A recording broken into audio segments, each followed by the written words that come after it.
Bueno, muchísimas gracias por vuestra asistencia. Vamos a dar comienzo a la primera conferencia que anualmente la Hermandad de la Paz, con motivo de su semana, pues todos los años venimos haciendo, ¿no?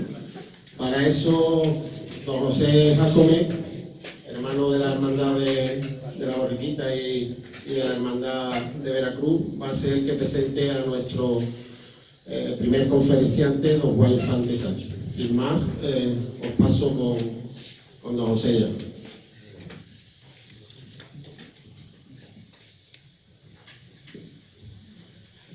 Buenas noches a todos.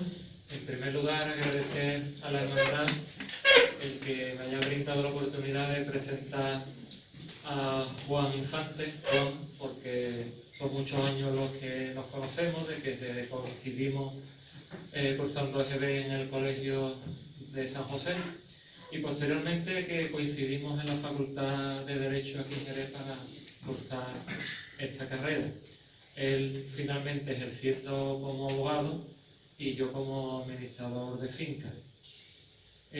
Lo más importante a destacar de Juan, más allá de su conocimiento que hoy nos va más que demostrar, es su valía como persona y como hermano cofrade. Es algo que puedo aseverar porque coincidimos en la anterior Junta de Gobierno de la Hermandad de Veracruz, ejerciendo él el cargo de secretario y yo como tesorero, y sin duda he de reconocer que sus conocimientos profesionales no solamente quedaron restringidos a su labor como abogado en ejercicio, sino que incluso puso, como se suele decir, cuerpo y alma en transmitir todos estos conocimientos, en mejorar la cofradía desde el punto de vista interno, algo que aparentemente no es visible para todos, pero que mejoró sin duda el buen hacer de la hermandad. Sin querer extenderme en demasía en este aspecto, habría que reconocer su labor en la Secretaría, la llevanza día a día de todo lo que fueron las juntas de oficiales, los cabildos, la meticulosidad con la que trató durante aquellos 4 años, que me demostró sin duda de que a su profesionalidad se unía su devoción por la cofradía y engrandecer la hermandad sin duda.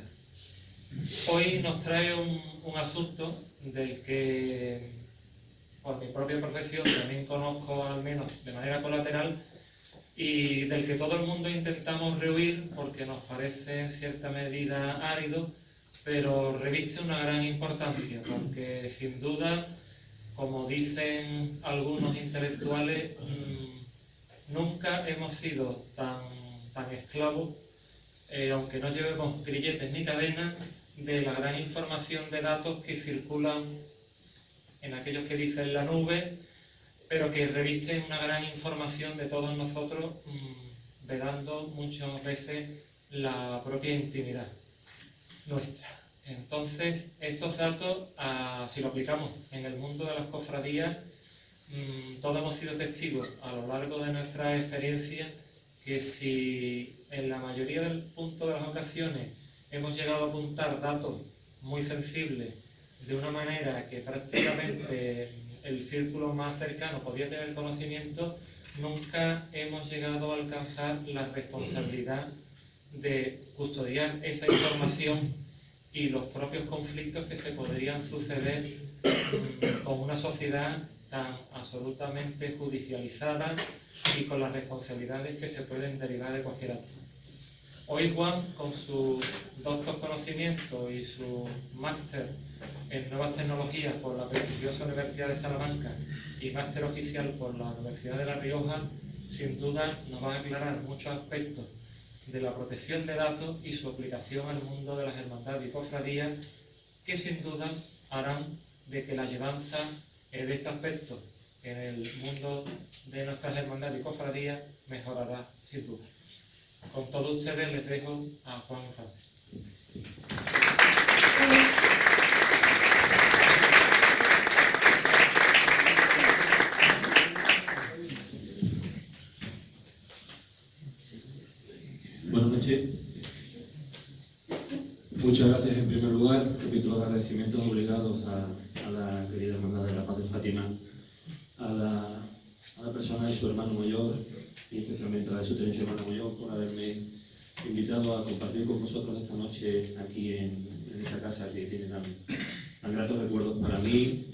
personal, en lo familiar. Aquí recibí el sacramento de la confirmación, aquí ejercí como catequista de primera comunión por 3 años con el recordado Buenaventura Sánchez Falcón, y siempre es una alegría venir a esta casa. Muchísimas gracias a la Junta de Gobierno, como digo, por esta cariñosa invitación que se me hace, y gracias también obligadas a Pepe, que ha esbozado unas líneas sobre mi vida que me ha encantado, sobre todo que te quedes con mi meticulosidad. Me honra tu amistad desde hace muchos años, me consta, y lo único que pido a Dios es estar a la altura de esa extraordinaria amistad que tú me brindas. Muchas gracias, Pepe, por tus cariñosas palabras. Bueno, yo sí quiero hacer una advertencia previa. Como bien ha apuntado Pepe, el tema que hoy nos ocupa es un tema bastante árido, incluso para los profesionales del derecho. Muchas veces se rehúye esta parcela, esta área de práctica se rehúye. Parece ser que no hay mucha gente interesada en la protección de datos, aunque les adelanto que, como verán a lo largo de la ponencia, es algo que hay que cambiar. Estamos en un cambio de era y un cambio de paradigma, y por tanto creo que todos a nivel individual y aquí como cofrades también tenemos que ser sensibles a este cambio, y debemos de ponernos en situación para ir adecuando nuestras corporaciones a esta situación. Yo les apunto aquí un poco, no se asusten, voy muy rápido en los primeros compases porque quiero solo esbozar un poco para situarles la situación histórica del derecho fundamental a la protección de datos, el fenómeno religioso en nuestro país y la doble regulación civil y canónica, y me centraré más en lo que es la protección de datos en las hermandades y cofradías, que es lo que nos concita. Tienen ustedes ahí un cartel de la película Enemigo del Estado, Enemigo Público traducido al español, que es una película de Will Smith y Jack Hanman, donde pues se llevaron toda la película siendo perseguidos por la NSA, por el Servicio de Inteligencia CIA, la NSA, el Servicio de Seguridad americano. Y lo que quiero traer a colación es que con 4 elementos que ven ustedes ahí, una tarjeta Visa, la tarjeta de la Seguridad Social, un punto de geolocalización y una cuenta bancaria, hoy en día todos podemos ser ubicados perfectamente en un espacio corto de tiempo. Por otro lado, las redes sociales, como ustedes bien saben, pues facilitan la comunicación entre las personas, una cosa bastante positiva. Incluso para nosotros, para las hermandades, no tenemos que recurrir a los medios de comunicación social convencionales, la prensa escrita, la televisión, la radio. Hoy las páginas web de las hermandades, las redes sociales permiten gestionar nuestra propia comunicación, llegar a nuestros hermanos a través de las redes sociales. Por contra, pues entregamos en esta vida tan tecnológica como tenemos, entregamos muchos datos, muchas veces no sabemos, de manera inconsciente no lo entregamos. Cuando nos descargamos una aplicación en el teléfono móvil, que todos tenemos encima, un smartphone, realmente lo que estamos haciendo es descargar, hacer un contrato de prestación de servicios con la aplicación. Una de las grandes preguntas, ese almacén de datos que ustedes ven a la derecha, ¿dónde van nuestros datos? Bueno, pues las grandes empresas tecnológicas, casi todas americanas, son las que almacenan principalmente la información que manejamos, ¿no? Google, Amazon, todas las compras que hacemos, todos están en esos servidores, como esos muchísimos a lo largo de todo el territorio internacional. ¿Dónde van nuestros datos? ¿Dónde va la formación académica que tenemos, la trayectoria empresarial, la profesional, incluso nuestros hábitos de vida, nuestros hábitos sociales? No sabemos en manos de quién estamos. La verdad es que es una auténtica cuestión que preocupa a la gente del derecho.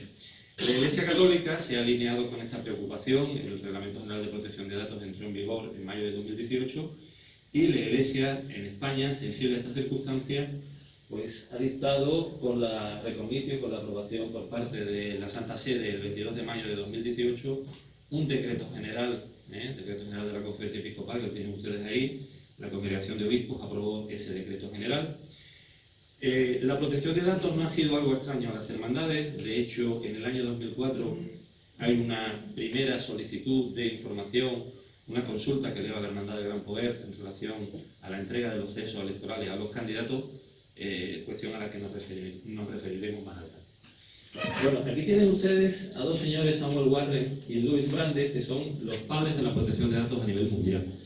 Ellos en el año 1890, 15 de diciembre de 1890, publicaron en la revista universitaria de de Harvard, una reflexión sobre cómo estaba en aquel momento influyendo las intromisiones en la vida privada de los individuos, las nuevas tecnologías de la época. Fíjense, fotografías que entonces se llamaron instantáneas.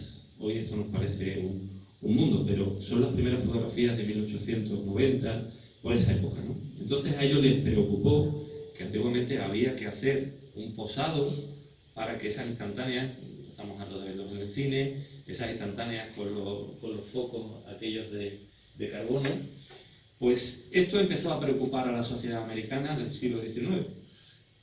Ellos lo veían como una intromisión en su intimidad. Estos dos estudiosos, estos dos juristas, consagraron lo que se llama the right to enjoy life, el derecho a disfrutar de la vida, ¿sí? Y el derecho a dejarme solo, a no molestarme en mi vida. En realidad parece que todo obedecía a que la mujer de Samuel Warren, el de la izquierda, tenía una agitada vida social y claro, pues al marido no le hacía demasiada gracia que apareciera tanto en la prensa y de ahí esa reflexión. Saltamos muy rápidamente, años 60. La doctrina americana se sigue preguntando ¿qué hacemos con las nuevas tecnologías que están invadiendo? Los tomavistas, las grandes empresas de toma de datos, los bancos de datos, los micrófonos inalámbricos. ¿Están los individuos realmente protegidos frente a las nuevas tecnologías?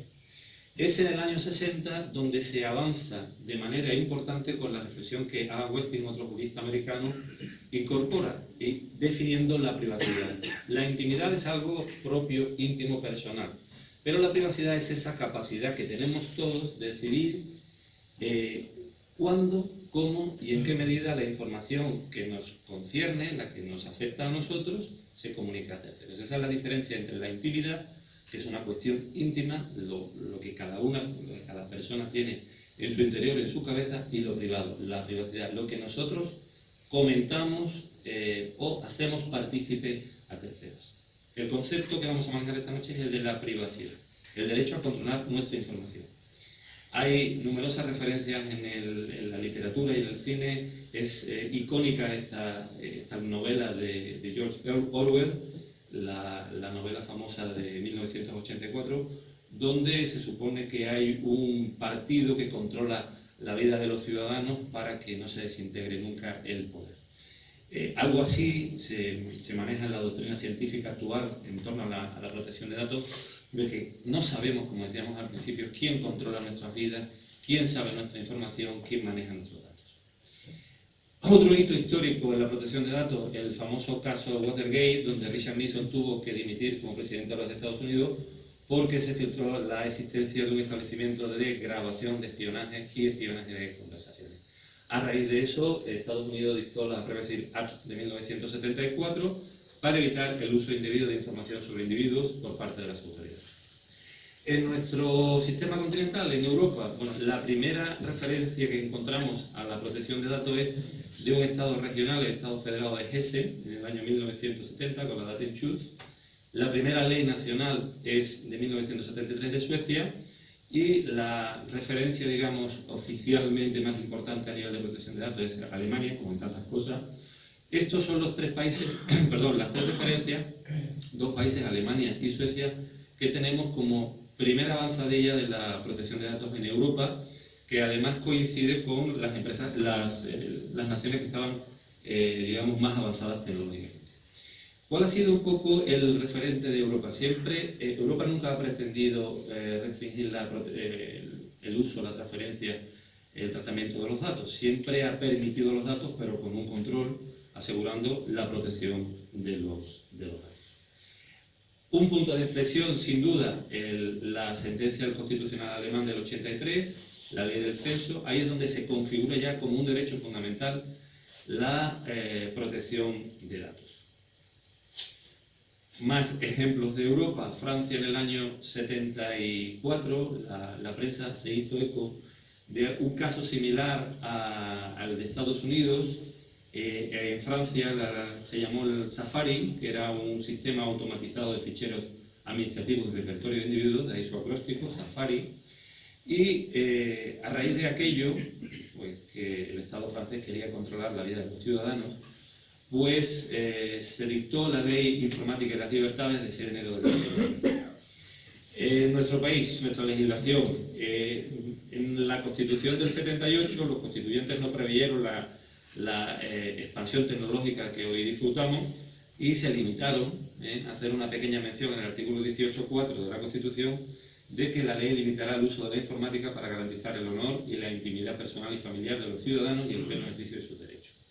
Nuestra Constitución, como digo expresamente, no contempla el derecho fundamental a la protección de datos, sino que ha sido una construcción jurisprudencial a raíz de una sentencia, la 292/2000, del día 30 de noviembre, donde se diferencia la protección de datos del derecho a la intimidad.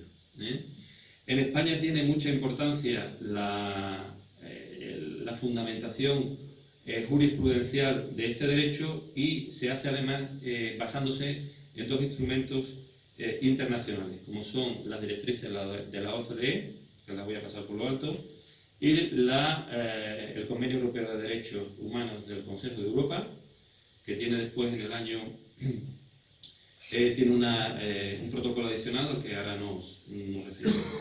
En Europa también, ya una vez que se crea la Comunidad Económica Europea, el tema de la protección de datos se toma como referencia no de una construcción propia de la Comunidad Europea, sino del Acuerdo de Schengen, que era un acuerdo de los países de Alemania, Francia y el Benelux para evitar el control de las fronteras. Es un acuerdo al que después se han ido adhiriendo los estados en Europa y se crea un sistema de información Schengen que requería la existencia de garantías.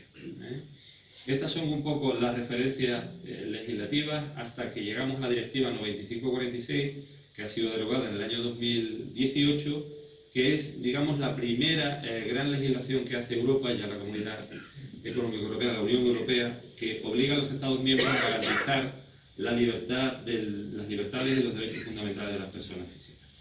Y este es el protocolo al que hacía referencia antes, del 2001, el protocolo adicional del convenio 108, donde se necesitaba establecer unas autoridades de control independientes, como la Agencia Española de Protección de Datos, y que no se pueden transferir los datos a países terceros que no garanticen el nivel de protección adecuado como en la Unión Europea. Finalmente, en la Carta de Derechos Fundamentales de la Unión Europea, en el artículo 7 y sobre todo en el artículo 8, que es la gran referencia, es donde se consagra definitivamente el derecho fundamental a la protección de datos. La Directiva 95/46, a la que hemos hecho referencia anteriormente, no ha dado respuesta a todos los problemas que la protección de datos estaba poniendo de manifiesto en Europa. La dispersión normativa, las distintas legislaciones nacionales hacían que la protección de datos no tuviera la misma importancia en un país de la Unión Europea como en otros.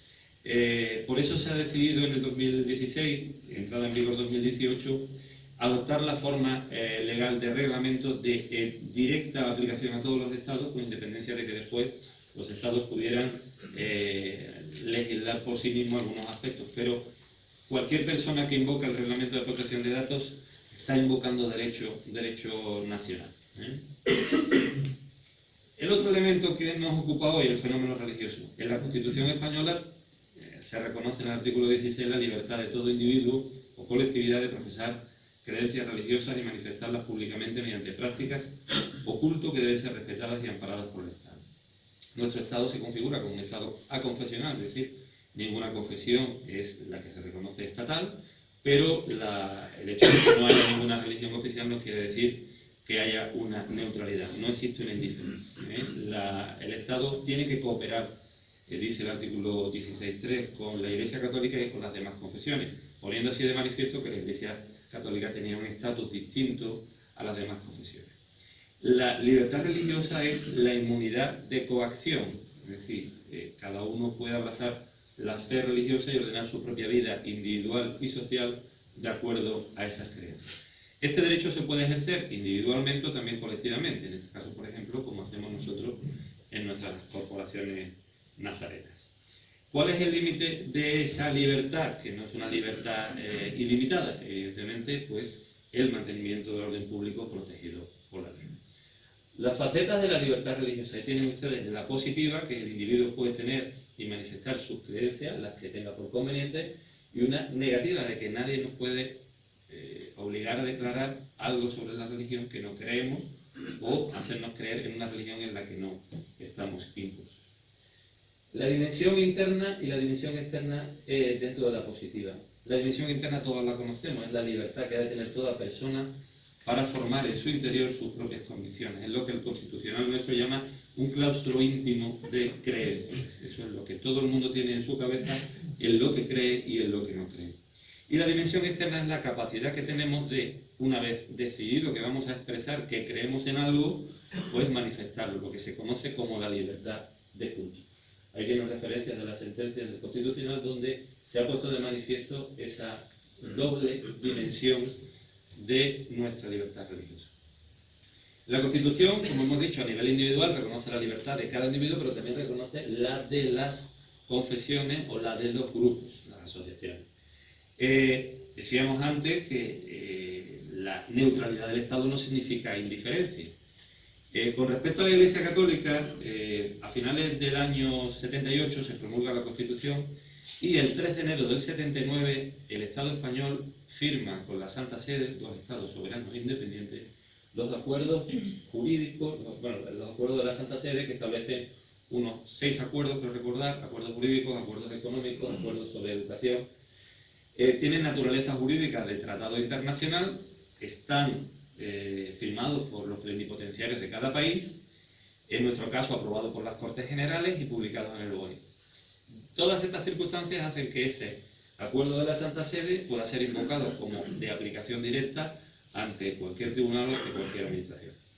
Conocen ustedes también que la Iglesia Católica tiene su propio derecho, al margen del derecho civil, la Iglesia tiene el derecho que le es propio a los bautizados, a los fieles bautizados. El Código de Derecho Canónico del año 83, es el actual, el vigente. Respecto a la protección de datos, la Declaración de los Derechos Humanos, la Iglesia, siempre sensible al tema de los derechos humanos, ya asumió en los textos conciliares, Gaudium et Spes y la Constitución y la Declaración Dignitatis Humanae sobre la libertad religiosa, ya había asumido los derechos fundamentales que se fueron construyendo tras la Segunda Guerra Mundial. Y en el 1963, por los trabajos conciliares, se intentó hacer una ley fundamental de la Iglesia. Finalmente, el Santo Padre Juan Pablo II decidió no promulgar esa ley, sino que incluir ciertos derechos fundamentales o cuasi derechos fundamentales dentro del Código de Derecho Canónico. Hay otras referencias en los códigos. En nuestro Código de Derecho Canónico, en cuanto a lo que nos refiere, importantísimo, el canon 220. A nadie le es lícito lesionar ilegítimamente la buena fama de que alguien goza ni violar el derecho de cada persona a proteger su propia intimidad. Algo así, similar, aunque no igual, al derecho a la intimidad civil. Este canon representa una novedad, lo decimos, es un derecho natural de toda persona y es previo a la condición de fiel bautizado, es decir, previo es condición como hombre, no como bautizado. En la Iglesia Católica no todos los derechos, bueno, pues como también en el ámbito civil, no son ilimitados, pero en el ámbito canónico aún más, el ejercicio del derecho a la buena fama y a la intimidad tiene un límite que es el bien común, una cosa que lógicamente es lo que los juristas llamamos conceptos jurídicos indeterminados, y el bien común de la Iglesia pues, variará muchas veces en función de quién sea el pastor, de quién sea la autoridad que en cada momento esté. El canon 220 que hemos hecho referencia es insuficiente para dar respuesta al concepto de privacidad que decíamos antes. El canon 220 se refiere a la intimidad, lo que cada uno tiene en su cabeza, en su interior, en lo más íntimo. Y la privacidad, como hemos dicho antes, lo que es visible para unos pocos, esa capacidad de decidir qué podemos mostrar o qué queremos mostrar. Por tanto, es necesario una normativa canónica específica en materia de protección de datos. Y a esta realidad ha sido sensible la Iglesia con el dictado de este decreto general de la Conferencia Episcopal, como hemos dicho, el 22 de mayo, para respetar la autonomía organizativa e inviolabilidad de los archivos de la Iglesia y para garantizar ese derecho fundamental. La Iglesia ha sido sensible, entre otras cosas, porque el Reglamento de Protección de Datos Europeo contenía, el artículo 91, contenía una cierta, entre comillas, maldad. Y es que decía que cuando en un Estado miembro, iglesias, asociaciones o comunidades religiosas apliquen en el momento de la entrada en vigor del presente reglamento un conjunto de normas relativas a la protección de las personas físicas en lo que respecta al tratamiento, tales normas podrán seguir aplicándose siempre que sean conformes al presente reglamento. La Iglesia española, la italiana también lo ha hecho, desconozco si otras iglesias a nivel nacional lo han hecho también, se ha apresurado a publicar este decreto general con anterioridad a la entrada en vigor del Reglamento General de Protección de Datos, porque de no haberse publicado, la Iglesia se hubiera quedado sin esa normativa y hubiéramos tenido que estar, digamos, referenciados exclusivamente en el Reglamento de Protección de Datos. La Iglesia establece un nivel de protección sustancialmente equivalente al ordenamiento civil y dice complementando la normativa europea y estatal. Yo entiendo con esto que de alguna manera la Iglesia, aunque con la boca chica, como se dice habitualmente, reconoce una primacía jerárquica del Reglamento Europeo de Protección de Datos respecto a la normativa canónica. Pero considera, la Iglesia sabia, dice primero una cosa y después el siguiente párrafo dice lo mismo pero a la inversa. Considera que el reglamento es insuficiente para proteger los derechos y garantizar y complementar un nivel de protección adecuado respecto a las normas civiles, es lo que pretende este texto. Además, considera que el Reglamento General de Protección de Datos, que es de ámbito civil, no da respuesta a determinados supuestos, a determinadas situaciones dentro de la Iglesia Católica.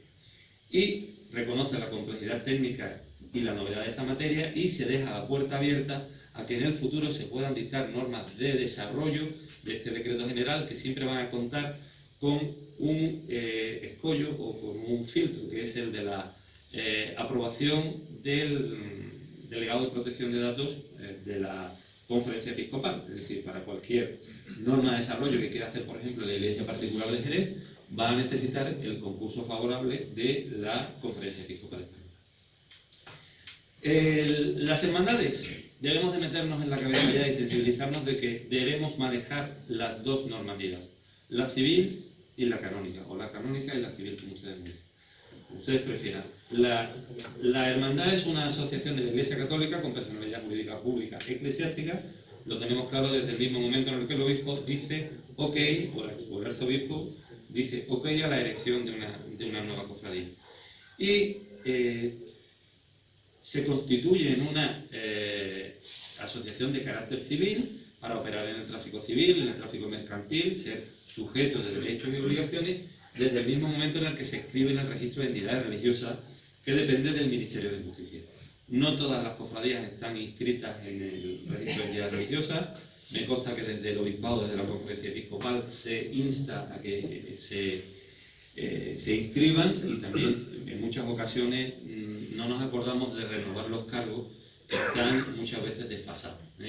Por tanto, es importante que la representación de las hermandades esté debidamente justificada en el registro de entidades religiosas. Nos evitamos problemas de cara a posibles contrataciones, de cara a posibles comparecencias ante notario. La pregunta del millón, vamos entrando ya en las cofradías. ¿Se les aplica a las cofradías la normativa de protección de datos? Pues sin duda. Normativa canónica, artículo 3.1 de este decreto general de la Conferencia Episcopal Española. Este decreto se aplicará a todas las entidades de la Iglesia Católica. Y yo pondré el asterisco para hacerle la observación. Entre otras, asociaciones y otras entidades y fundaciones religiosas. Acabamos de decir, las hermandades son asociaciones públicas eclesiásticas. Por tanto, con la normativa canónica, de pleno. Y respecto a la normativa civil, el artículo 3.1 del Reglamento Europeo dice: el presente reglamento se aplica al tratamiento de datos personales en el contexto de las actividades de un establecimiento responsable o del encargado de la Unión. La hermandad es el responsable del tratamiento, como ahora veremos más adelante, y por tanto estamos obligados. Las hermandades manejan datos personales de sus hermanos, de los asociados, de costaleros, de proveedores. En principio, pues estos datos son especialmente sensibles. Hay lo que se llaman los regular data, los datos regulares, nombre, domicilio y demás. Pero estos datos, aunque pueden ser normales, están hablándonos de la vinculación de una determinada persona a una determinada confesión religiosa. Y por tanto están haciendo referencia a nuestra condición de confesantes de la religión católica. El reglamento europeo y el decreto general de la Conferencia Episcopal Española prohíben el tratamiento de datos de afiliación sindical, de afiliación religiosa, excepto en el supuesto del 9.2. El tratamiento es efectuado en el ámbito de actividades legítimas y con las debidas garantías por una fundación, una asociación, una hermandad o cualquier otro organismo sin ánimo de lucro cuya finalidad sea política, filosófica, religiosa, ahí entramos nosotros, y no solo respecto a los miembros actuales o antiguos, sino también a las personas que se relacionan con la hermandad. Fuera de estas circunstancias, cualquier dato que tengamos que tratar fuera de estas situaciones deben contar con el consentimiento expreso de los interesados. ¿Qué es un dato personal? Pues toda aquella información de una persona física que está identificada o que se puede identificar. Un nombre, un número de identificación, un DNI, por ejemplo, datos de localización, un identificador en línea, un elemento físico, fisiológico, genético, psíquico. El tratamiento puede ser automatizado, es decir, por medios tecnológicos, un ordenador, o puede ser también no automatizado. Puede haber hermandades que todavía no tengan ordenadores, hermandades pequeñitas, que llevan el archivo de sus hermanos todavía de manera manual. A los dos, automatizados en ordenador o no automatizado, se les aplica el derecho de la protección de datos. ¿Cuándo tratan datos de las hermandades? Pues lo habitual, hojas de inscripción, cuando hacemos los recibos de tesorería o mayordomía, cuando gestionamos alquileres de túnica, en la lista de la cofradía, en los procesos electorales con los costaleros, en los formularios que podemos descargar en las páginas web de las hermandades. ¿Y qué es un tratamiento? Pues cualquier operación o conjunto de operaciones, procedimientos automatizados o no, recogemos datos, registramos datos, organizamos, estructuramos, conservamos, comunicamos por transmisiones y cedemos a terceros. Eso todo es un tratamiento y todo eso nos obliga a observar las normas de protección de datos. Bueno, ¿cómo tenemos que hacer ese tratamiento? Pues hay una serie de principios, que veis ahí las dos referencias. El artículo primero siempre es el del decreto general y el artículo segundo es el del reglamento general de protección de datos. Los datos se deben de trabajar, se deben de tratar con licitud, con lealtad y transparencia, recogidos con fines determinados, explícitos y legítimos, adecuados, pertinentes y limitados a lo necesario por los fines, exactos, y si fuera necesario los tenemos que actualizar nosotros. Las hermandades deben de hacer un esfuerzo, no sé si anual o bianual, por mantener actualizadas sus listas de hermanos, mantenidos de forma que se permita la identificación de los interesados durante no más tiempo de lo necesario. Si usamos los tratamientos para un determinado fin y ese fin ha concluido, no podemos seguir usando esos datos para nada más. Y tratados de manera, después abordaremos tangencialmente el tema de la seguridad, que es bastante preocupante. Todo hay que hacerlo muy someramente. La palabreja compliance significa cumplimiento normativo. En inglés el principio de accountability de cumplimiento normativo implica que nosotros tenemos no solo que cumplir con las normas, sino que tenemos que tener la capacidad después de acreditar que lo hemos cumplido. No basta con decir no. Tiene usted que acreditar seguramente ante la autoridad de control que lo que usted dice que ha hecho, lo ha hecho y lo ha cumplido. Estos son los procesos bastante modernos de compliance, pero que vamos a pasar por encima. No todos los tratamientos, como decíamos antes, tienen que ser lícitos, leales y transparentes. Los tratamientos, para que sean lícitos, tienen que tener una justificación. La habitual, la normal, el tratamiento de los hermanos, el habitual es el consentimiento del hermano. El hermano que se da de alta en la hermandad, pues te permite tratar sus datos. Si no hay un consentimiento previo, lógicamente, tú no puedes tratar esos datos. Se entiende íncito, se entiende implícito que cuando tú solicitas a la hermandad formar parte de su nómina, lo lógico es que tú estés dando el consentimiento para que se traten tus datos. Hay otra serie de supuestos, pero en el ámbito de las hermandades el que prima es el segundo, el 6.2, 6.1.2, interesado dio su consentimiento. Es muy importante, si el consentimiento se dio para el alta, no lo debemos de usar para otros fines. Lo decíamos antes, limitación de la finalidad. ¿Cómo debe ser ese consentimiento? Cuando un hermano se da de alta, debemos informar al hermano de qué vamos a hacer con sus datos, cómo los vamos a tratar, cómo los vamos a gestionar. Y el consentimiento, para que se entienda válido, tiene que tener una serie de características. Ahí lo tienen. La información es obligatoria, no podemos dejar por alto ese derecho del hermano. La información hay que hacerla sí o sí. Y hay que hacerla y hay que incluirla en las hojas de inscripción que las hermandades tienen. Tenemos que actualizar las hojas de inscripción. El consentimiento, lógicamente, tiene que ser libre, expreso e inequívoco. Ya no ha desaparecido desde el reglamento europeo el consentimiento tácito o implícito que se deduce de que parece ser que quería o no. Mire usted, el consentimiento tiene que ser expreso. No cabe otro tipo de consentimiento. O usted tiene la firma de la hoja de inscripción de este señor, o este señor no forma parte de la misma. Les puede parecer de perogrullo, pero en las hermandades se ve de todo. Tenemos que hacer una información inteligible y de fácil acceso, en un lenguaje claro y sencillo.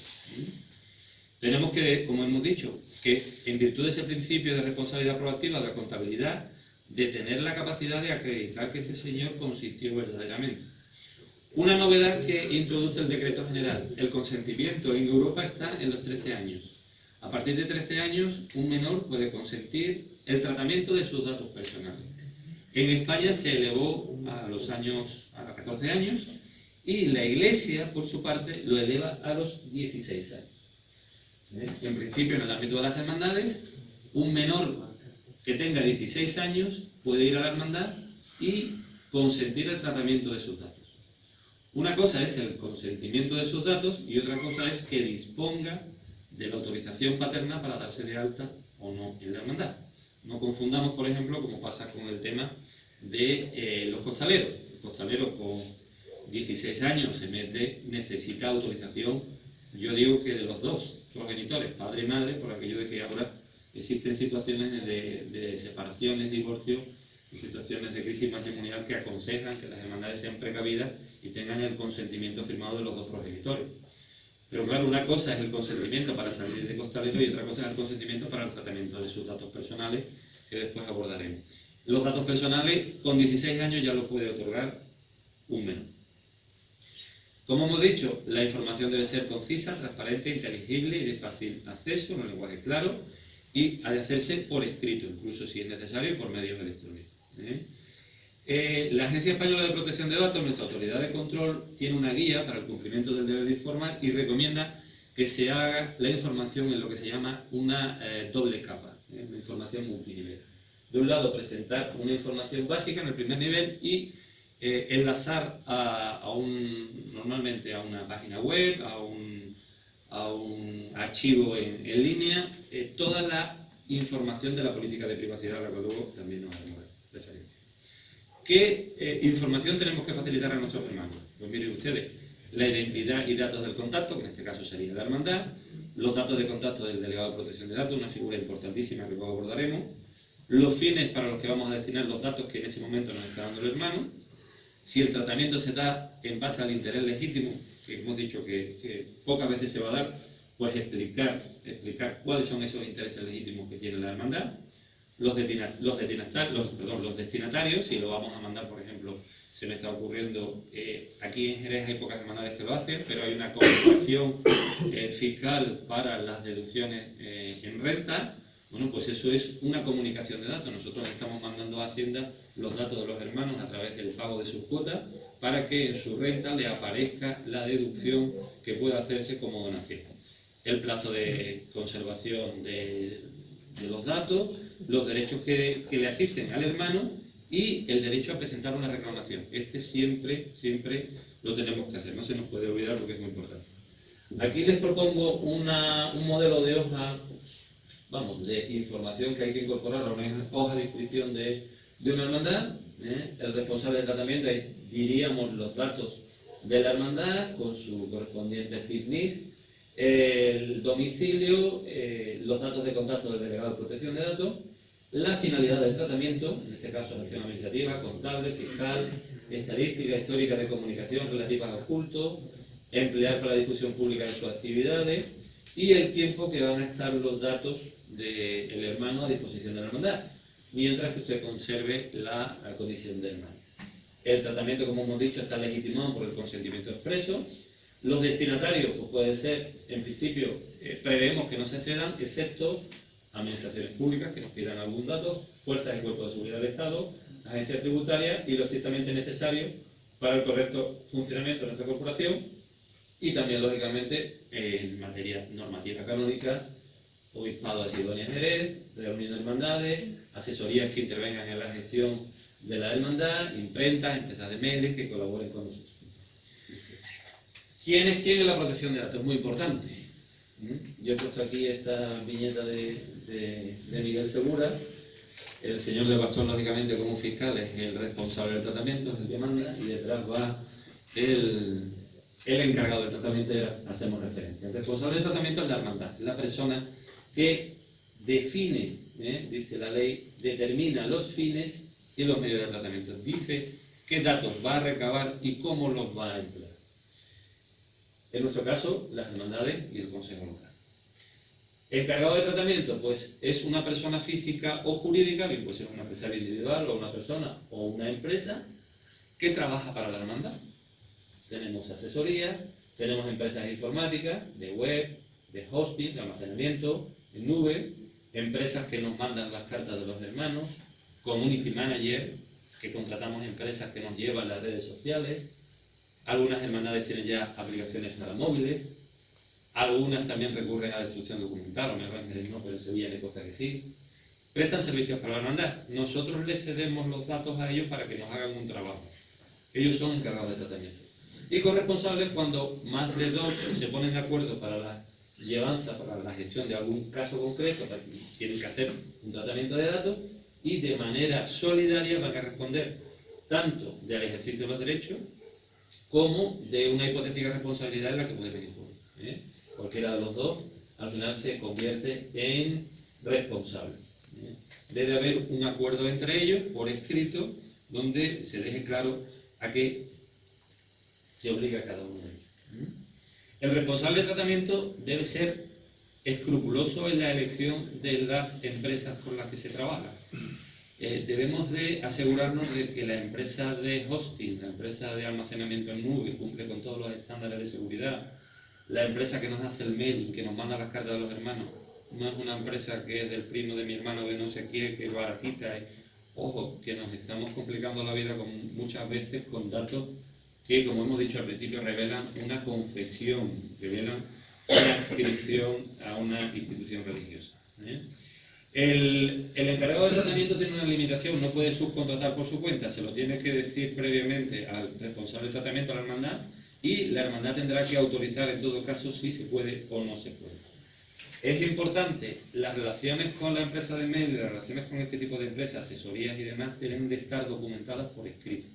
La Iglesia no tiene una legislación sobre obligaciones y contratos y se remite en el canon 1290, canoniza la legislación civil en esta materia. Luego tendríamos que hacer un contrato. En ese contrato pues debe aparecer el objeto, la duración, la naturaleza, finalidad del tratamiento, el tipo de datos, las categorías. Es decir, en ese documento debe constar cuál es la relación que va a vincular a la hermandad con esta empresa que nos va a hacer el tratamiento de datos. Los contratos deben ser escritos y pueden ser en cualquier formato, incluido electrónico. Otro capítulo muy interesante, el de los derechos de los, vamos a decir, hermanos. Derecho de acceso, derecho de rectificación, de supresión, de limitación del tratamiento, portabilidad de los datos y derecho de oposición.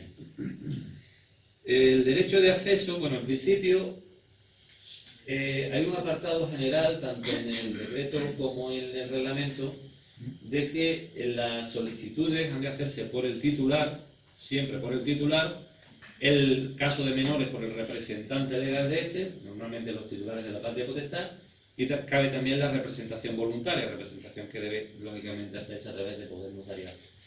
El responsable de tratamiento de la hermandad no se puede negar nunca a actuar a una petición de ejercicio de derecho, no nos podemos negar, salvo que podamos demostrar que no estamos en condiciones de identificar al interesado. No sabemos quién es este señor que nos manda la comunicación de derecho de acceso y por tanto le tenemos que responder que no sabemos qué es lo que quiere. Un mes desde que recibimos la comunicación de solicitud de ejercicio de derecho, un mes para contestar. Si en ese mes preveemos que no vamos a poder dar respuesta porque la respuesta sea compleja o bien porque exista una gran cantidad de solicitudes, podemos en ese primer mes comunicarle que vamos a prorrogar por un plazo máximo de 2 meses la contestación, pero la contestación hay que darla. Si la solicitud se ha realizado por medios electrónicos, podemos contestarle también por medios electrónicos siempre y cuando el interesado no nos manifieste que quiere hacerlo por otro modo. Si el responsable del tratamiento, como decimos, no va a dar respuesta, también tenemos que contestarle y debemos de advertirle de que tiene derecho a interponer una reclamación ante la Agencia de Protección de Datos. El ejercicio de derechos, gratuito, siempre gratuito. No podemos cobrarle a la gente por él, a ningún hermano, por el ejercicio de sus derechos, salvo que la solicitud sea manifiestamente infundada o reiterativa, repetitiva y excesiva, o que haya reiteración en las solicitudes. Ni el decreto general ni el reglamento establecen cuándo se considera que hay una reiteración, pero nuestra ley nacional, la ley española, establece en el artículo 13.3 que se entenderá reiterativa si en 6 meses se hace más de una vez. Entonces ahí la hermandad sí podría cobrar un canon razonable por los gastos que representa llevar a cabo esta contestación. Este primer derecho es el derecho más importante, porque es un derecho instrumental para el ejercicio de todos los demás derechos. Y este es el gran derecho que normalmente se encuentra en todas las organizaciones. El hermano pregunta a la hermandad: ¿qué datos tiene usted de mí? ¿Para qué los usa? ¿Quién se los dio? Si no se los dio él. Porque claro, podemos encontrarnos con que el hermano tenga la sospecha de que la hermandad se están manejando datos que él no ha ofrecido nunca y que la hermandad los tiene, no se sabe cómo. Ese es el derecho de acceso, para saber que efectivamente, vinculado a la privacidad, yo quiero saber qué datos tiene la hermandad de mí. El plazo de conservación, la existencia de los derechos que le asisten, eso es todo lo que el derecho de acceso nos permite hacer. El responsable debe facilitar una copia de los datos. Puede percibir un canon si te digo: mire usted, yo necesito que me mande usted 2 copias. Bueno, pues la primera es gratuita, pero la segunda la hermandad la puede cobrar. Si la solicitud se hace en formato electrónico, se le puede contestar en formato electrónico estructurado de uso común. Un formato PDF, que es el más habitual, un formato Word, en definitiva, contestable por los mismos medios que seguramente hemos recibido la solicitud.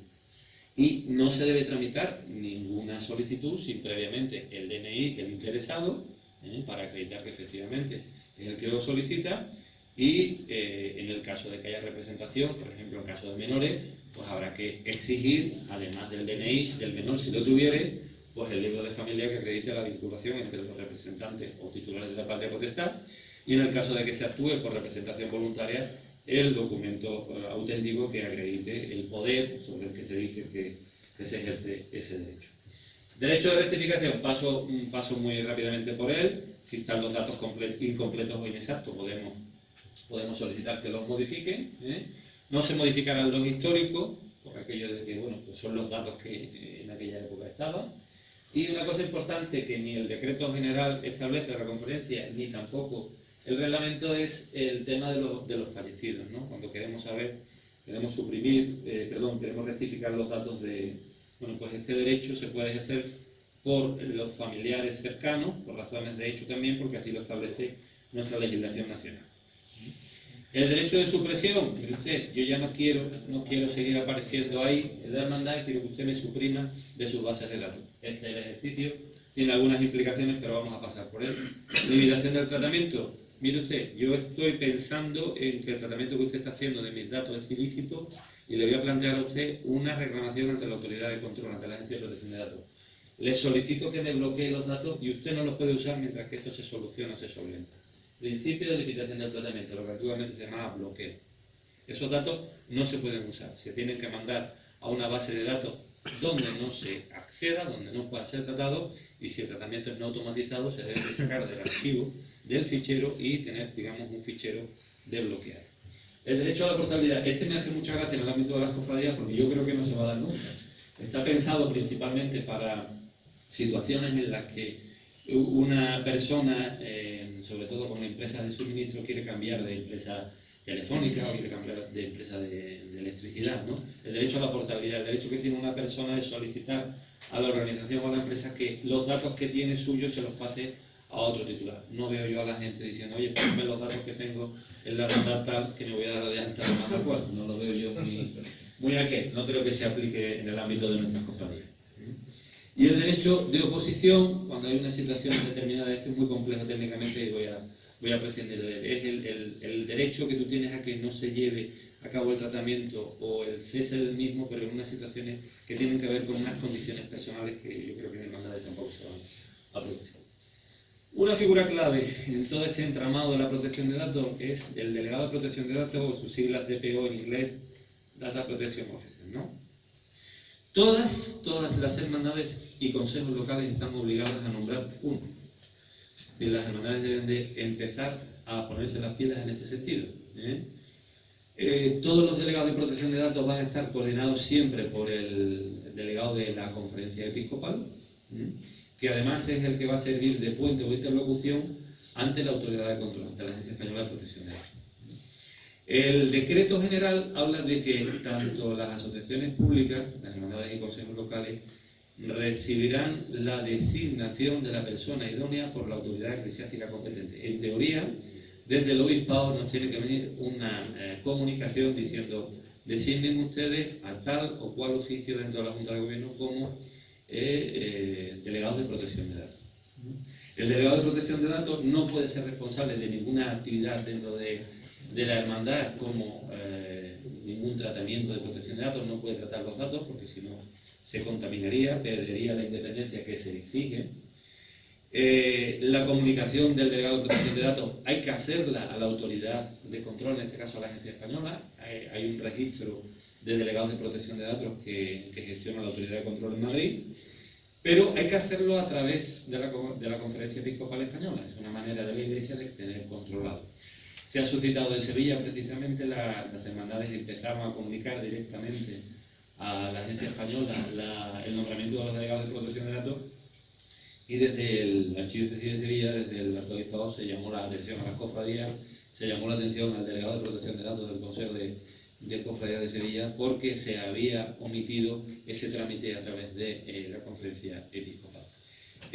La normativa prevé la posibilidad de que varias asociaciones, varias hermandades, por ejemplo, puedan ponerse de acuerdo en el nombramiento de un único delegado de protección de datos para la llevanza de las varias cofradías.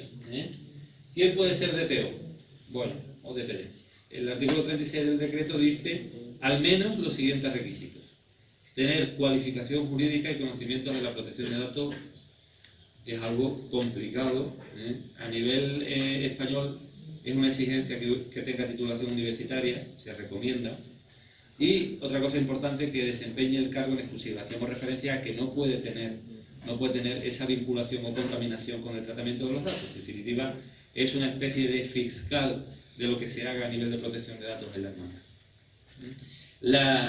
La autoridad proporcionará, cuando proceda al delegado, los medios para su formación en la materia, y así también el debido asesoramiento de profesionales con conocimiento especializado en derecho y protección de datos. Es decir, la Iglesia va a recurrir a profesionales externos para acompañar a esas personas que en las hermandades o en los consejos locales tengan asumida la función de delegado de protección de datos. En la Archidiócesis de Sevilla, pues sí, efectivamente, ya se dictó un decreto del arzobispo en diciembre del 18, donde designó a los fiscales de cada Junta de Gobierno como delegados de protección de datos. En los consejos locales dejó cierta libertad para que ellos designaran a la persona física o jurídica que estimaran conveniente, y sí hacían una salvedad: si en la hermandad o en el consejo la persona no contaba con los conocimientos suficientes, que debiera asesorarse con profesionales especializados en la materia.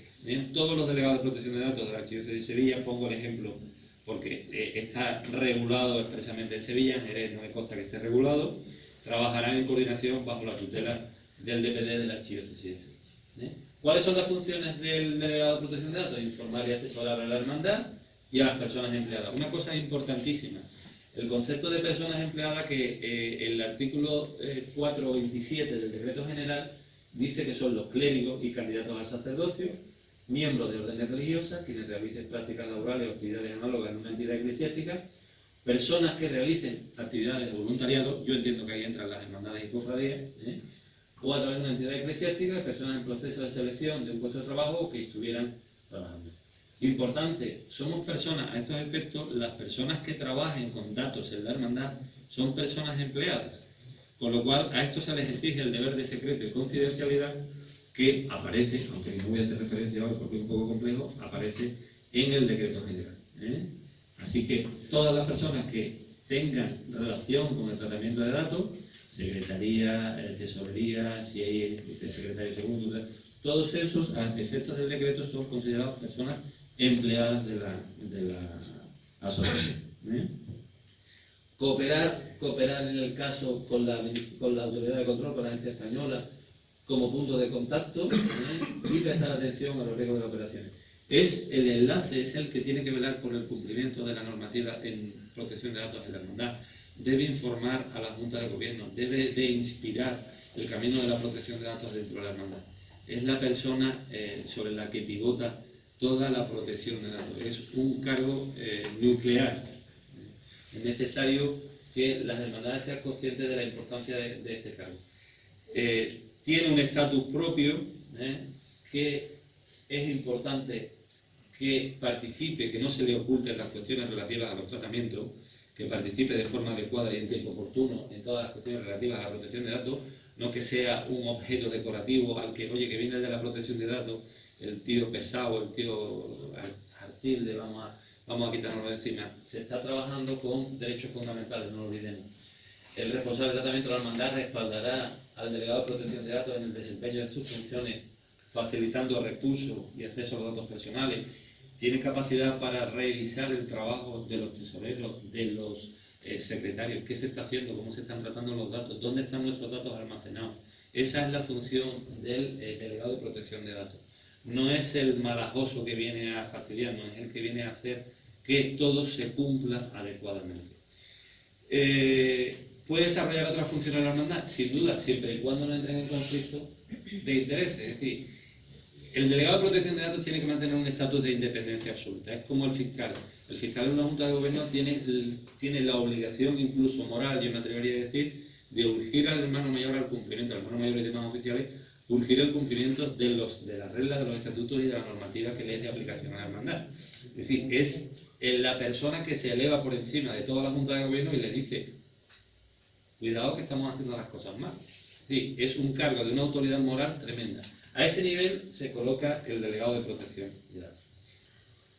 ¿Qué puede pasar? Pues mire usted, que no hagamos las cosas bien.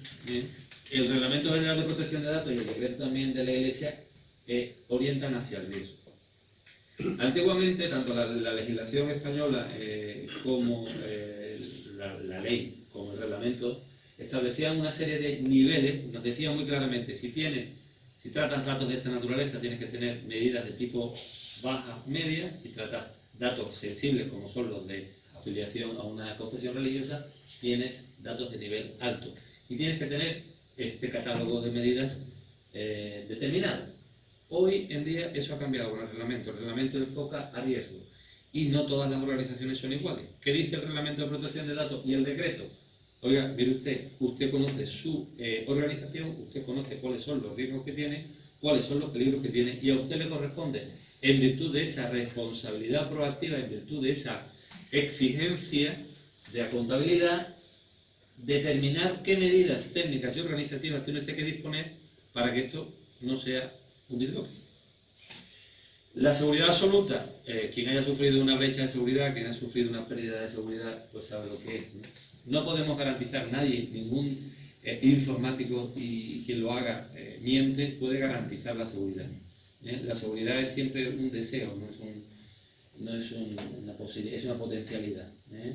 La seguridad absoluta no existe y tenemos que tener la capacidad de recuperación y de resiliencia. Resiliencia significa soportar los ataques que podamos tener. ¿Dónde tenemos los ordenadores? Tenemos los ordenadores protegidos con perímetros de firewall, tenemos bien controlada la seguridad de nuestros equipos de la hermandad.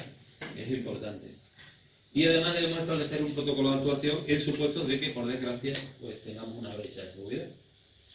Brecha de seguridad, violación de seguridad es lo mismo. Destrucción, pérdida o alteración accidental o ilícita, es decir, nosotros perdemos los datos o nos los pierden, o comunicación o acceso no autorizado. Imaginaros, mandamos un listado de censo electoral a un correo electrónico erróneo. Imaginaros, yo solo quiero mandar al señor secretario y le mando el censo a un primo. Me he equivocado en el ordenador y eso es una brecha de seguridad. Habrá que valorar, la guía de la agencia establece cuáles son las situaciones en las que la brecha de seguridad hay que notificarla, hay que valorar si hay que notificarla. Y caso de que entendamos que se puede producir una afectación de los derechos fundamentales de los hermanos, deberemos de comunicar en el plazo máximo de 72 horas. No es que lo diga el Reglamento de Protección de Datos, es que también lo dice la Iglesia, ¿eh? Señores, 72 horas para ponerlo en conocimiento. El contenido mínimo de la comunicación a la autoridad de control, describir la naturaleza de la violación, la categoría, el número de interesados y el número de registros comprometidos. El dato del delegado de protección de datos, porque esa persona va a ser la interlocutora con la autoridad de control. Tenemos que comentar a la autoridad de control qué hemos hecho. Mire usted, en estas 72 horas hemos detectado esto y hemos hecho esto, esto y esto para solucionar la brecha. Medidas llevadas a cabo, información gradual y simulación, es decir, si van sucediendo, vamos descubriendo que la brecha de seguridad inicialmente respondía a una pérdida de no sé cuántos registros. Mire usted, somos 1000 hermanos, hemos perdido solo 700 registros. Bueno, pues resulta que a los 2 días nos enteramos que no son 700, que son 2300 porque había una base de datos de otra cosa. Eso hay que seguir informándoselo a la autoridad de control en comunicaciones sucesivas.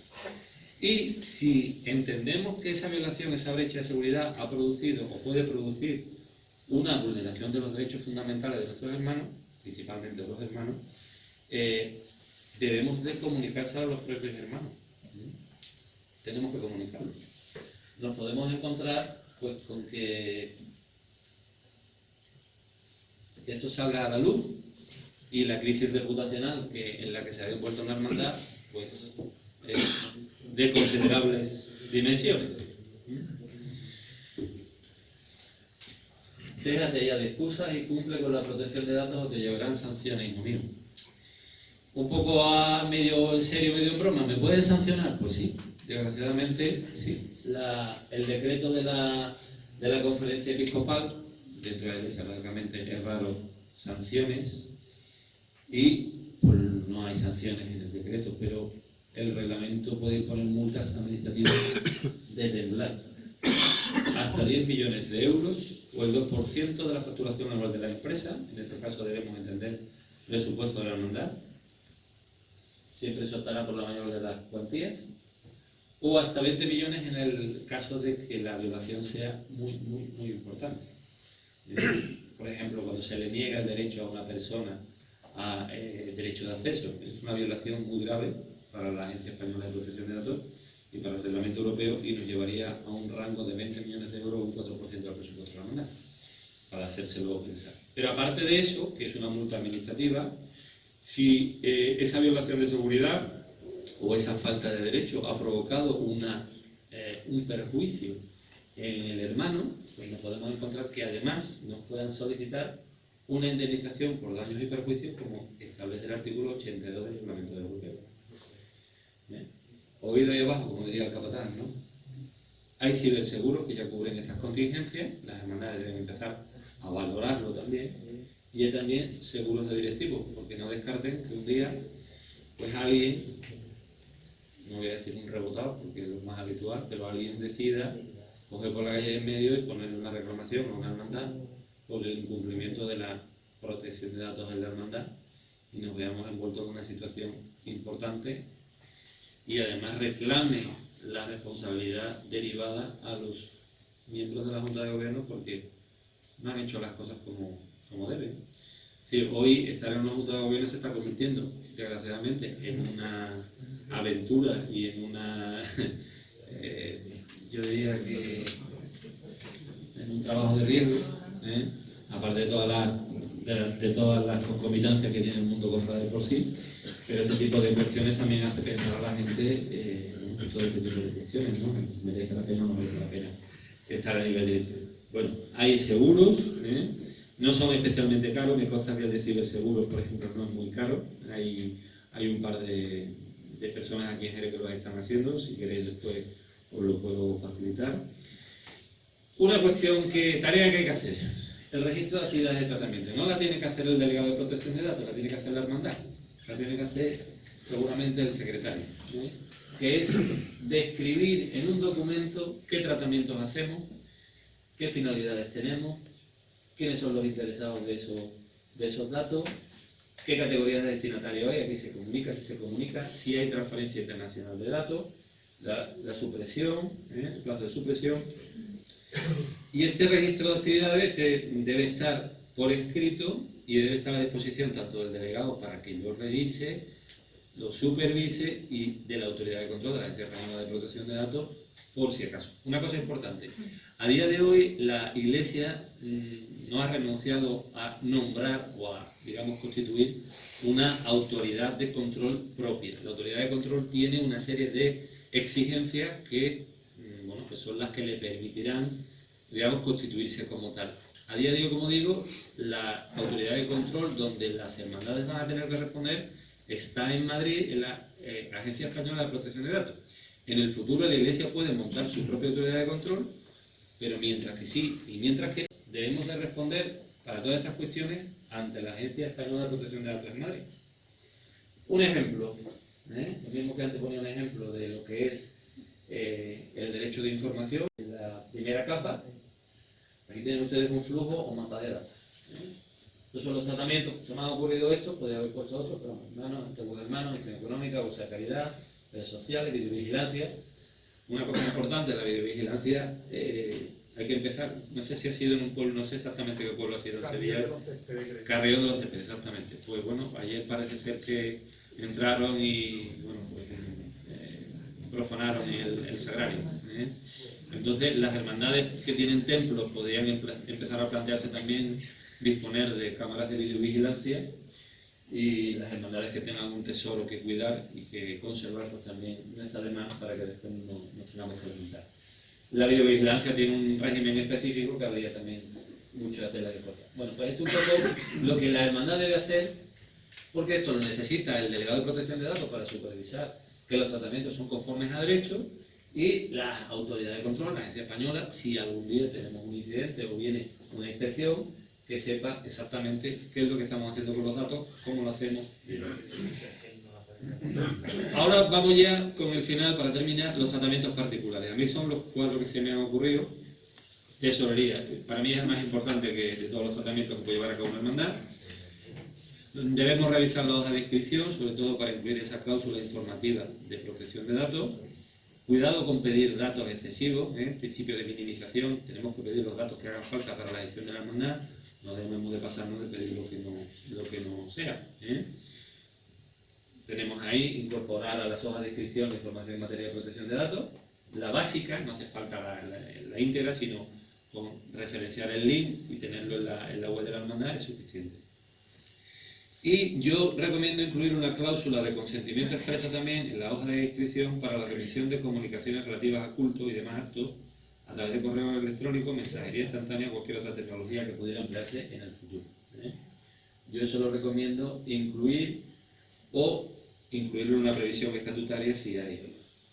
Otro de los tratamientos particulares, la lista de la cofradía. Hay cofradías que ya en Sevilla es muy habitual, aquí lo estamos haciendo algunas ya, publicar antes de la salida procesional el listado de la cofradía, el puesto, la ubicación de los hermanos el día de la salida. Normalmente es una comunicación pública, se expone en lugar público, por tanto a la vista de todo el mundo, normalmente, o al menos las que yo conozco, y por tanto dicha práctica con el nuevo reglamento ya no está permitida. De hecho, en las hermandades en Sevilla, por ejemplo, puesto aquí el ejemplo de la Esperanza de Triana, pues exigen a sus hermanos que ninguno va a salir en el listado salvo aquellos hermanos que expresamente firmen autorización para aparecer en el listado de la cofradía que se pone públicamente. Si no se dispone de ese consentimiento expreso, recomendación no publicar nombres de nadie.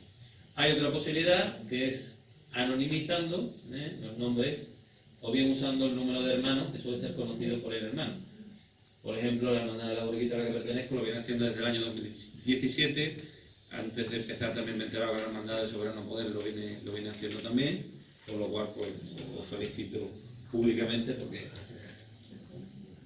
Bueno, el censo electoral. Esto es una cuestión curiosa porque el censo electoral ha dado mucho que hablar.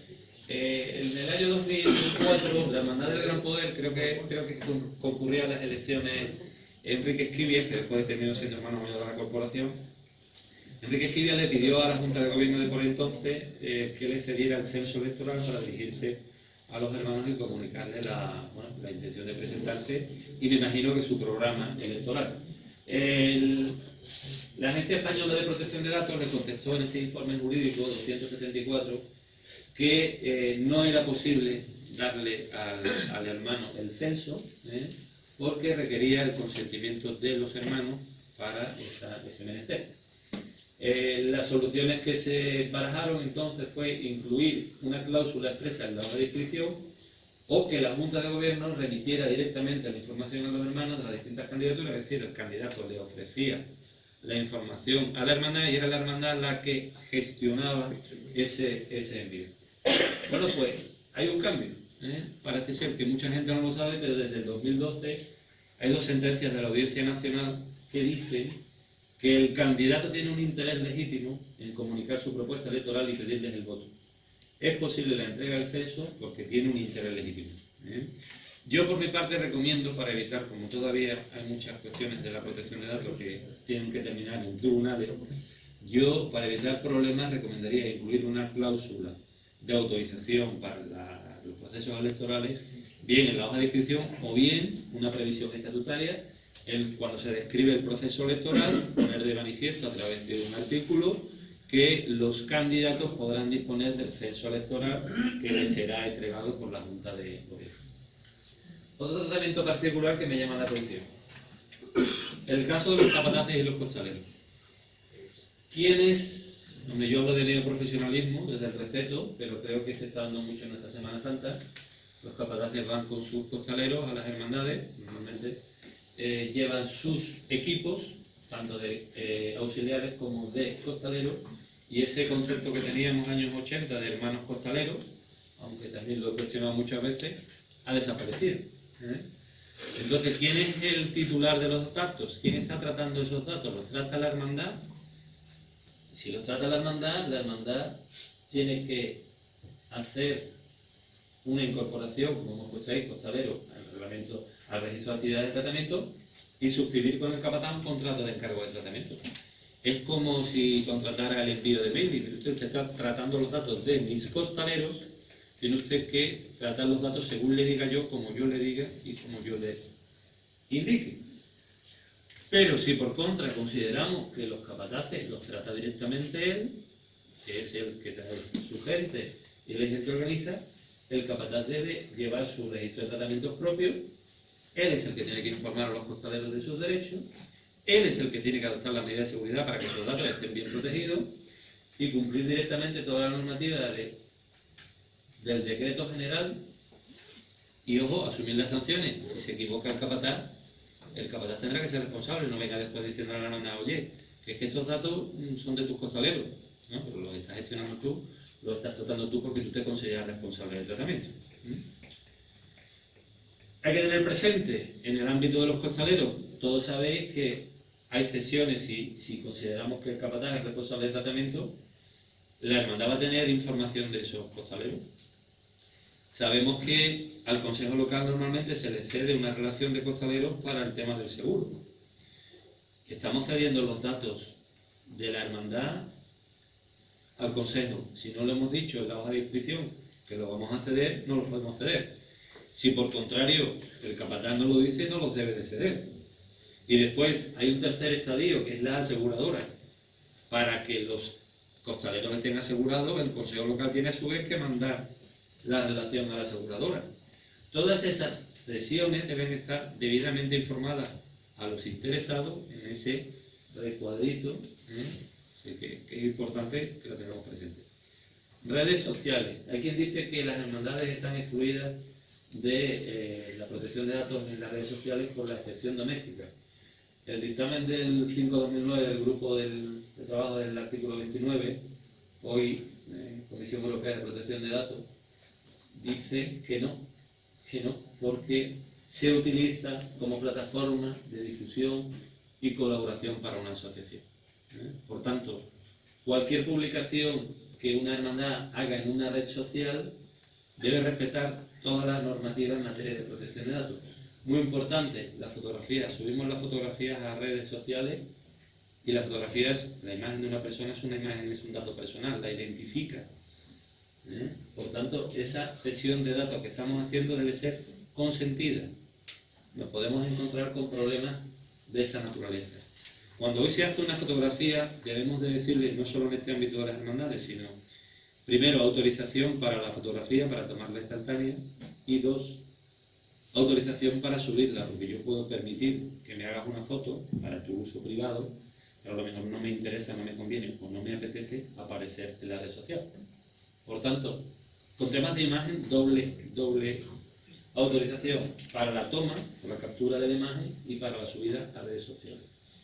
Y después también una cosa habitual en las hermandades, yo sé que se hace con buena intención, pero se da información muchas veces de salud. Nuestro hermano tal está mejorcito, ya le han pasado planta, informamos a nuestro hermano.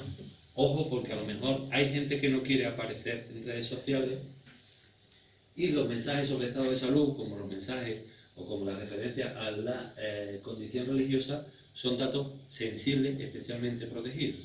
Ojo con eso, debemos de tener cuidado con eso. Ya para ir concluyendo, recomendaciones de redes sociales. Realizar una auditoría de compliance digital, es decir, cumplimiento. La revisión de las redes sociales, las hermandades que tengan aplicaciones propias que revisen si cumplen toda la normativa y el cumplimiento de la legalidad web. Si se recogen datos personales online en la web o en la aplicación propia, articular correctamente el derecho de información, doble capa, fortalecer el secreto y confidencialidad de las personas que tratan los datos, incluso con la suscripción de un documento de confidencialidad. Las personas empleadas, no lo olvidemos. Si encomendamos la gestión de las redes sociales a una empresa o a un tercero, que no sea hermano de la cofradía, tenemos que firmar el contrato de encargo de tratamiento. Y una cosa muy importante, ponderar siempre de la información personal que vamos a suministrar en la red social. Esto es un bonus que no tiene que ver con la protección de datos, pero como yo me estoy viendo arriba, pues os recomiendo que observéis. Aviso legal, páginas web. Una página web de una cofradía, si hacéis la prueba, la mayoría de ellas, incluso en Sevilla, hay algunas cofradías como la Macarena que no tiene todavía la política de privacidad bien, entiendo yo. Aviso legal, política de privacidad, política de cookies y términos y condiciones. Estas 4 informaciones deben aparecer en toda página web. Es cierto que la primera, el aviso legal, no es obligatorio porque la hermandad no desarrolla una actividad económica. Pero yo soy de la opinión de que en un ejercicio de proactividad, de cumplimiento normativo, no hay ningún problema en cumplir el artículo 10 de la Ley de Sociedad, Servicios de Información y Comercio Electrónico, donde damos la información de la hermandad, el domicilio, su NIE, la dirección electrónica y cualquier dato, para que pueda mantener una comunicación permanente, fácil, directa y gratuita, que es lo que dice la ley. La política de privacidad es ese desarrollo de la política pequeñita, la capa básica. Bueno, pues la política de privacidad es cómo tratamos los datos, qué hacemos con los datos, que digamos que sería el desarrollo completo, el desarrollo entero. La política de cookies, las cookies saben ustedes que son unos dispositivos que se van almacenando en nuestros ordenadores, en nuestras tabletas, en nuestros teléfonos móviles, que permiten al prestador de servicio rastrear nuestro dispositivo, ver dónde navegamos, dónde no navegamos y nos da una información analítica. Esa política de cookies debe ser siempre expresa. No podemos dar por supuesto que, como ya seguimos navegando, yo he autorizado las cookies. No, eso está mal conforme a la normativa europea. Tiene que aparecer una ventana emergente antes de poder seguir navegando y hay que hacer un acto expreso. Como dice el reglamento, es una acción expresa. No cabe interpretar que como está navegando me está usted dando la autorización. Y finalmente, los términos y condiciones. No conozco ninguna hermandad en Jerez que tenga una tienda de recuerdos, una venta online de, no sé, escudos, medallas y demás. Si lo hace, tiene una actividad económica, aunque sea para la hermandad, tiene una actividad económica, y entonces sí estaría obligada al aviso legal, forzosamente, y además a incluir términos y condiciones generales de la contratación, con cuál es el precio, cuál es la forma de pago, cómo se le envía, cómo se puede devolver la mercancía si está defectuosa. Sí, eso hay que cumplirlo también. Conclusiones. Asistimos a un cambio de era. Nuestras hermandades y cofradías y los consejos se demandará cada día una gestión profesionalizada de los asuntos, día a día. La legislación civil por momento tiene mayores exigencias, la Iglesia está siendo sensible, como hemos visto, a esto, basta el ejemplo del decreto general de la Conferencia Episcopal. Debemos ser conscientes de que la protección de datos es un derecho fundamental de la persona conectado a su dignidad personal. La Iglesia siempre ha puesto al hombre en el centro de todo, la dignidad personal. El cristiano debe ser cívico en todo lo que se refiere al cumplimiento de la ley, como dijo San Pablo, procurar lo bueno ante toda la gente. Los cristianos no debemos de hacer novillos con la ley. No podemos tampoco olvidar las importantes sanciones económicas, en el peor de los casos un 4% de nuestro presupuesto. Ello tampoco sin olvidar la posible responsabilidad de los directivos juntas de gobierno, como se depende permanente del Consejo. Especial cuidado, mi consejo, especial cuidado con las redes sociales, las carga el diablo. Podemos llegar incluso a tener una crisis reputacional de la hermandad. Y el consejo que yo doy es que debemos de empezar a implantar una cultura de la protección de datos en la hermandad. Sé que no es fácil, es muy compleja esta materia, es incluso compleja, como decía al principio, para los profesionales del derecho, pero es un desierto que tenemos que atravesar y hay que ponerse en marcha. Yo lo único que pido es que ella nos ayude. ¿Vale? Muchas gracias por vuestra atención.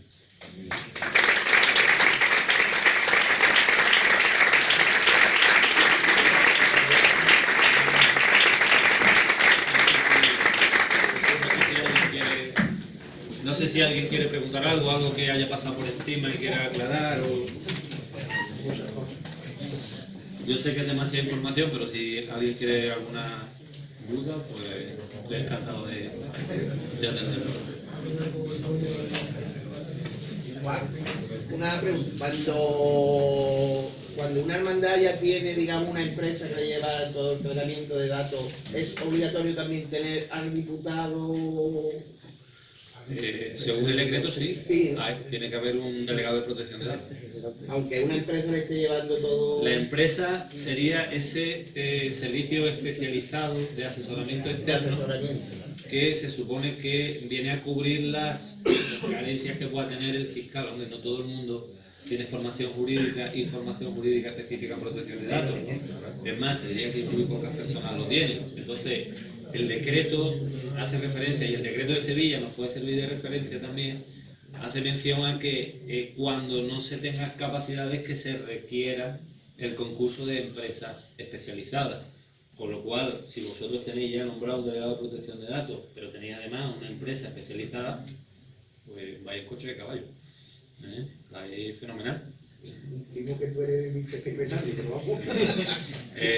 Es complicado, pero bueno, si tienes detrás Sí, es una cosa importante, porque, a ver, en este tipo de historias, las empresas que hacen implantación de protección de datos no pueden ser al mismo tiempo, o no deben ser al mismo tiempo, los delegados de protección de datos. Razón, porque la empresa hace el trabajo de implantar, de determinar cómo se va a hacer la protección de datos, y a su vez, si es delegado de protección de datos, se va a convertir en juez y parte. Claro, y va a dar por bueno todo lo que haga. Como es... La independencia que se debe predicar del delegado de protección de datos desaparece. Entonces, una cosa es quien haga la implantación de la protección de datos y otra cosa es el delegado de protección de datos que, como decíamos antes, debe estar un poco por encima, al margen de incluso la gestión de la Junta de Gobierno. Una cosa que no he comentado, el delegado de protección de datos, digamos, tiene que despachar al máximo nivel. Él no tiene que despachar con el secretario, él tiene que despachar con el hermano mayor o con el presidente del Consejo. Es decir, es que está por encima de toda la orgánica de la Junta de Gobierno. Es una figura un poco compleja y sé que las hermandades pues va a ser difícil que la entiendan, pero es que el decreto general lo pide. Pide que haya un delegado de protección de datos y tiene referencia al delegado de protección de datos de la Conferencia Episcopal Española. Que ante cualquier consulta habrá que llamar al delegado de Madrid, a la Conferencia Episcopal, y decir, oye, tengo este tratamiento, tengo esta problemática, ¿cómo lo solucionamos? Ese es el cauce. Hasta que la Iglesia no tenga esa autoridad de control, han puesto en la persona del delegado de protección de la Conferencia Episcopal digamos, ese trabajo o ese ejercicio de coordinación de los delegados de protección de datos, de todas partes. La hermandad no es solo el Quereo de Sevilla, es Málaga, es Salamanca, todo eso. Don Javier. ¿Cuál es la cuestión? En el caso digamos, de la Iglesia Católica en España, entiendo que tenemos una dualidad de control. No hay agencia de control en el caso de la Iglesia, pero sí tenemos la agencia de control a nivel civil y ese delegado episcopal, ¿no? Por así decirlo. Realmente tenemos que atender a esa doble vía. A ver, el decreto lo que establece es que ante, por ejemplo, una violación de seguridad, tenemos que comunicárselo a la autoridad de control, a la agencia, pero vía conferencia episcopal. Es decir, tenemos que usar la conferencia episcopal para el nombramiento de los delegados de protección de datos. No podemos comunicarlo a la agencia directamente. He comentado antes que ha habido en Sevilla una llamada a capítulo porque se recomendó a las hermandades del delegado de protección de datos del Consejo, se recomendó, oiga, tienen ustedes que inscribir el delegado de protección de datos en la agencia, y las hermandades pues hicieron eso, un trámite además muy sencillo que se puede hacer telemáticamente con certificado electrónico, y bueno, pues desde el obispado le dieron un tirón de oreja al compañero de Sevilla. Todo hay que hacerlo a través del delegado de la conferencia episcopal. Es digamos, el reducto que se ha dejado a la Iglesia de control ante la autoridad de control estatal. ¿Sí? Y en el caso de que hubiera una agencia de la pues, Iglesia, estaríamos en el mismo caso. O sea, no. Si la autoridad de control se constituye de la Iglesia, que tiene un montón de exigencias en el reglamento para que se pueda constituir, funcionará, por ejemplo, como funciona el Consejo de Transparencia y Protección de Datos de Andalucía, que tiene la competencia de todas las administraciones públicas en el ámbito territorial de Andalucía. Para las empresas privadas sigue estando Madrid, pero para todos los organismos públicos, empresas públicas, universidades, todo va a Sevilla ya, desde el 1 de octubre. Entonces, si la Iglesia española pone en marcha esa autoridad de control, llegará un momento en el que nosotros nos entendamos directamente como Iglesia con la autoridad de control de la Iglesia. Hay cuestiones que están un poco difusas en el decreto, y el decreto, a pesar de lo que dice la Iglesia, no da respuesta completa a todo. Hay que recurrir, hay que integrar con el reglamento europeo y alguna vez también con la ley española. Perdona, una siguiente cuestión. Entiendo que la mayoría de las hermandades y cofradías, las altas de hermanos, no habrán tenido, podemos estar hablando del 80-90% de las altas, no habrán tenido ni siquiera un párrafo de comunicación de derechos, de acceso, etc. Claro, lo que tú planteas es desde que somos conscientes de que tenemos que cumplir la ley de protección de datos y el reglamento y demás, adelante, pero ¿qué hacemos con lo que tenemos? ¿Qué deberíamos hacer las demandas de su punto de vista con lo que tenemos ahora mismo en nuestro censo? Hay que, digamos, normalizar todo y cada uno. Por supuesto, inscripción nueva, por supuesto. Y la antigua, yo aprovecharía, por ejemplo, un reparto de papeletas de sitio para tener el mayor número posible de gente que te firme un consentimiento informado. Es decir, yo soy consciente de lo que estoy firmando y soy consciente de esto. Yo haría ese esfuerzo. Yo sé que a lo mejor puede sonar, pues, otra vez que pesado, ¿no? Pero yo haría ese esfuerzo, sobre todo por ir generando una cultura de cumplimiento en materia de protección de datos. Y por supuesto, las nuevas inscripciones todas con los derechos de información, la básica, ese recuadrito pequeñito en todas las inscripciones. ¿Alguien más?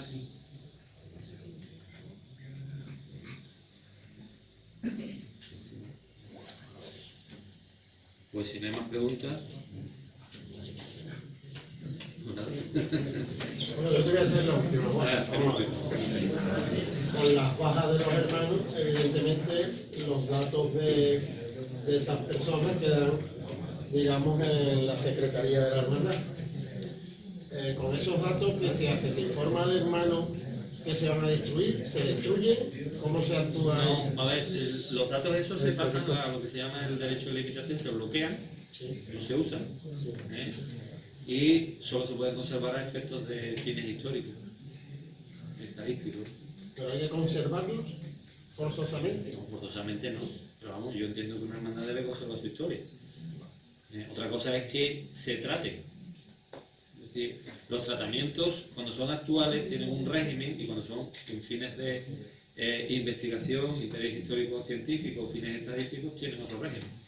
Entonces, se bloquean, si están en formato electrónico, se bloquean, no se pueden usar, pero se tienen ahí por si algún día, oye, queremos hacer un estudio de cuántos hermanos hemos tenido la hermandad, pero con fines históricos y solo para ese tratamiento.